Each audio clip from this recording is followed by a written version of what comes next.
Martin Brundle believes the incident between Lewis Hamilton and Max Verstappen at the Brazilian Grand Prix was too close to call, even after reviewing the footage. After being awarded a 5-place grid penalty, Hamilton had one of his great drives to climb from P10 and take the checkered flag at Interlagos. The result means the Brit has closed the gap on championship leader Verstappen ahead of the final 3 races. On lap 48 on Sunday, the two rivals were battling for the lead with Hamilton's Mercedes appearing to narrowly edge ahead of the Red Bull, which was on the inside.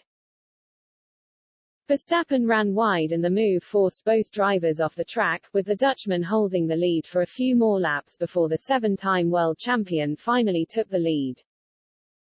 While Hamilton took the lead and win anyway, Mercedes boss Toto Wolff believes Verstappen should have received a penalty.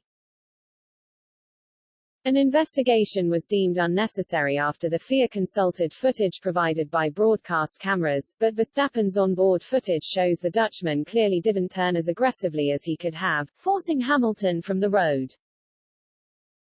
In his Sky column, Brundle assessed the incident in detail. In the beginning, it appeared that Verstappen could steal a third of a second over Hamilton every pass through the tortuous middle sector to help build a buffer on the pit straight from the Merc missile, the commentator wrote.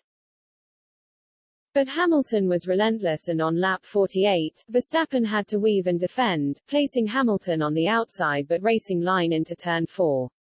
Max will say they both braked late, him from the dirty part of the track, and both ran wide.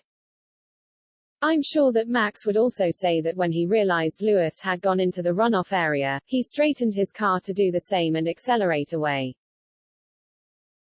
On viewing the onboard footage, it confirms that Max braked very late and was slow and limited with his turn-in point, but at no point did he open the steering wheel towards Lewis.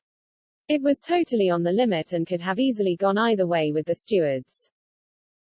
It warranted a driving standards warning black and white flag at least. Mercedes may still ask for a steward's review, but those claims rarely get a change of decision. In any event, Red Bull will say they cruised at the end and so any 5-second penalty putting them behind Bottas would be unfair. Max would have just driven faster, to which Mercedes will say so would have Valtteri. Hamilton remained very calm about the incident and the subsequent radio call to tell him no further action from the stewards. I strongly suspect his determination to pass Max soared at that point. That pass would happen on lap 59 of the 71.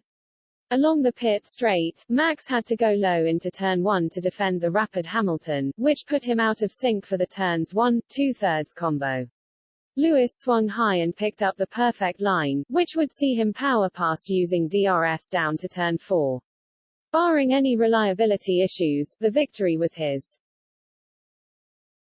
Red Bull had few answers in front of Hamilton's Mercedes on the day, and had no answers when behind him. Formula One travels to the Losail circuit for the Qatar Grand Prix on November 21, with Red Bull star Verstappen holding a 14-point lead over Mercedes Hamilton.